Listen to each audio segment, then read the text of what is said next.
China और Saudi Arabia ने यकजुबान होकर पाकिस्तान की तमाम सीनियर क़यादत और पाकिस्तान के स्टेक होल्डर्स, पाकिस्तान के रियासती अदारों को पैगाम भेजा है कि जी एक ही हल है पाकिस्तान को इस सारी सूरत हाल से निकालने का कि पाकिस्तान में इलेक्शन करवा दिए जाएँ। पाकिस्तान के गर्दिशी कर्जे पाकिस्तान की तारीख में सबसे बुलंद तरीन सतह से भी तजावज़ कर चुके हैं। पाकिस्तान के रिजर्व्स में कितना पैसा रह चुका है इस वीडियो में आपके सामने रखेंगे। बिस्मिल्लाहिर्रहमानिर्रहीम, अस्सलाम वालेकुम। आप फेसबुक और यूट्यूब चैनल देख रहे हो, मेरा नाम है अब्दुल रहमान। नाज़रीन, पाकिस्तान के हक़ में चीन और सऊदीया के बयान जो हैं वो आने शुरू हो गए हैं और वो कह रहे हैं कि जी आपके पास सिर्फ अब एक ही हल है, जब तक हम आपसे बात नहीं करेंगे। बाकायदा सऊदी सफ़ीर ने तो ये कह भी दिया 2 से 4 दिन पहले कि जी जब तक आपसे बात नहीं होगी, जब तक पाकिस्तान स्टेबलाइजेशन की तरफ नहीं जाएगा, हमें पता चलेगा कि पाकिस्तान में ये जो हुकूमत आई है, ये जो वज़ीर-ए-आज़म है, ये अगले 5 साल के लिए आकर बैठा है, तो हम इसके साथ पॉलिसीज़ के ऊपर बात करेंगे, हम इसके साथ आगे चलने के लिए तैयार होंगे। जिस तरह ये हुकूमत बनकर आई है, हम इससे क्या बात करें? इन्हें तो खुद नहीं पता कि ये 1 माह या 2 माह या 10 दिन या 15 दिन के मेहमान हैं, तो हम इनसे बात नहीं करेंगे। तो अब पाकिस्तान और चाइना ने जो पैगाम भेजा है वो आपके सामने रखेंगे। पाकिस्तान की ताज़ा तरीन सूरत हाल क्या है? इसहाक डार साहब ने जो प्रेस कॉन्फ्रेंस की और कहा जी कि पाकिस्तान डिफ़ॉल्ट नहीं हो सकता, वो अपने उसी बयानिए के ऊपर खड़े हैं। पाकिस्तान में जो माहिर माशियात हैं, जो बड़े बड़े अरसे से जो है पाकिस्तान की माशियत को देख रहे हैं और बड़े बड़े इंटेलेक्चुअल जो हैं वो कह रहे हैं कि पाकिस्तान की इकॉनमी का धड़म तख्ता हो चुका है।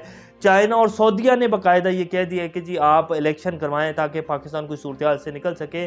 तो इसहाक डार साहब जो हैं वो सिर्फ अपनी सियासत को बचाने के लिए और अपने जो गुनाह हैं और अपना एनआरओ लेने के लिए ये सब कुछ जो है फेक आकर जो है झूठ बोलते हैं पाकिस्तानी अवाम के सामने और कहते हैं कि जी पाकिस्तान डिफ़ॉल्ट नहीं होगा। गर्दिशी कर्ज़ों की हालत जब आपके सामने रखेंगे तो आप लोग चौंक जाएंगे कि पाकिस्तान की सूरत हाल क्या है। लेकिन इससे पहले अगर आप लोगों ने चैनल को सब्सक्राइब नहीं किया तो रेड बटन को प्रेस कर लें और बेल आइकॉन को भी प्रेस कर लें ताकि लेटेस्ट अपडेट्स आप लोगों को मिलती रहें और ये जो हमारा ताल्लुक है ऐसे ही जुड़ा रहे। तो अब इसहाक डार साहब जो है, ये एक्सप्रेस ट्रिब्यून की आज फिर खबर लगी है पाकिस्तान की इकॉनमी को, जिसमें वो कहते हैं कि जी पाकिस्तान के रिज़र्व में 6.75 बिलियन US डॉलर हैं और पाकिस्तान ने जो आगे किस्तें देनी हैं उसके लिए पाकिस्तान के जो वज़ीर ख़जाना है इसहाक डार साहब, वो कह रहे हैं कि जी Pakistan is hoping to conclude talks with Saudi Arabia soon as financial help for the country.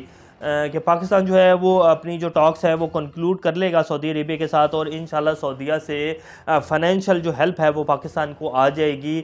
इंशाल्लाह जी पाकिस्तान को आ जाएगी। अगर सऊदीया इनकार कर देता है, हालांकि पाकिस्तान के रिजर्व में पहले भी सऊदीया के 3 अरब डॉलर जो हैं वो पड़े हुए हैं और जो हम उनसे डेफिट पेमेंट्स के ऊपर ऑयल ले लें उसका कोई हिसाब नहीं है, वो कब पेमेंट्स करेंगे हम, वो एक अलग ही हिसाब किताब है। तो अब 3 अरब डॉलर जो हैं वो और मांग रहे हैं और इसहाक डार साहब ये उम्मीद लगा के बैठे हुए हैं कि जी हमारे आर्मी चीफ जाएंगे सऊदी अरेबिया और वो जाके उनसे पैसे मांगेंगे तो सऊदीया हमको दे देगा, इसके अलावा हमारे पास डिफ़ॉल्ट से बचने का और कोई तरीका नहीं है।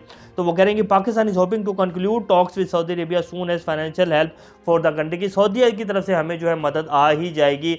यानी कि कशकोल हाथ में हमने पकड़ा हुआ है और अल्लाह करे अब कोई ना कोई इसमें पैसे डाल जाए। ये सूरत हाल है पाकिस्तान की इकॉनमी की। 6.7 बिलियन US डॉलर हैं और जो पाकिस्तान में गर्दिशी कर्ज़ों का हिसाब है वो आपके सामने रखते हैं। पाकिस्तान के एनर्जी सेक्टर का गर्दिशी कर्जा तारीख की बुलंद तरीन सतह पर पहुँच गया है, जो कि 4177 अरब रुपए की सतह से भी तजावज़ कर चुका है। गर्दिशी कर्जे 129 अरब रुपए की सालाना रफ्तार से बढ़ रहे हैं। PSO का गर्दिशी कर्जा 600 अरब से ज़ायद है। PSO को तेल दरामद करने के लिए लेटर ऑफ क्रेडिट डिफ़ॉल्ट होने का खदशा बढ़ गया है। गैस के शोबे का गर्दिशी कर्जा 1400 अरब रुपए से ऊपर पहुंच गया है। वफाकी और सूबाई हुकूमतें बिजली की कंपनियों की 950 अरब रुपए की नादहिंदा हैं और हमारे जो वज़ीर ख़जाना साहब हैं वो कहते हैं कि जी पाकिस्तान डिफ़ॉल्ट नहीं होगा। पाकिस्तान कैसे डिफ़ॉल्ट नहीं होगा? पाकिस्तानी अवाम के पास तो एक टाइम का खाने का जो पैसे हैं वो नहीं है। महंगाई की जो सूरत हाल है वो पिछले 6 माह में 200 गुना जो है हर चीज़ के जो है वो रेट बढ़ चुके हैं। लोगों के कारोबार तबाह हो चुके हैं, माशी जो सर्कल है वो रुक चुका है। लेकिन इस इम्पोर्टेड हुकूमत को और ख़ास तौर पर शहबाज शरीफ साहब और ये शरीफ फैमिली को, इनको सिर्फ ये कि हम इस हुकूमत और इक़्तिदार से चिमटे रहें, बेशक पाकिस्तान तबाह हो जाए, उसका सत्यानाश हो जाए, लेकिन हम जो हैं वो इसके साथ चिपटे रहें।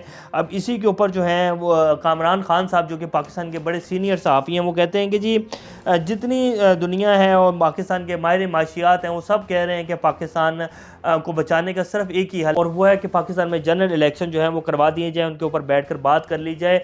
बेशक अभी 3-4 माह जो है इलेक्शन ना करवाई जाए, लेकिन इलेक्शन जो है वो अनाउंस कर दिए जाएँ ताकि पाकिस्तान में स्टेबलाइजेशन आ जाए। मगर शहबाज हुकूमत की बुनियादी तरजीह हर सूरत में इक़्तिदार से चिमटा रहना है, इसलिए मुज़ाकराती हल ढूंढने की हर तजवीज़ को हकारत से जो है वो धुतकार रहे हैं। तो ये कामरान खान साहब कह रहे हैं, और ये इसमें कोई शक नहीं है, इनको सिर्फ़ और सिर्फ अपने एनआरओ से मतलब है, इक़्तिदार से कैसे चिमटे रहना है और अपनी सियासत को कैसे बचाना है।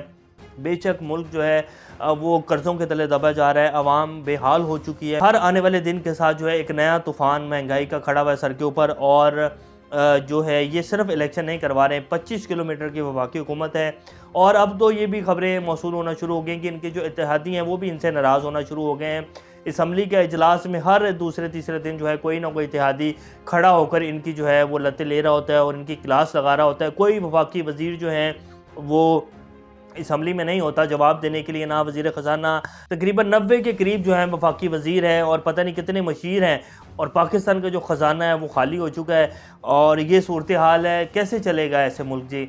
बिल्कुल नहीं चल सकता। जितना इसको खींचेंगे और मज़ीद इसी सूरत हाल में पाकिस्तान को डाले रखेंगे, सिर्फ पाकिस्तान में तबाही आएगी, ये मुल्क नहीं चला सकेंगे, इनसे नहीं चलेगा। हमारे जो रियासती इदारे हैं उनको अब इंटरवीन करना चाहिए, सबको बिठाकर इलेक्शन की तारीख जो है दिलवानी चाहिए, क्योंकि इनका कोई वो नहीं है इलेक्शन करवाने का प्लान।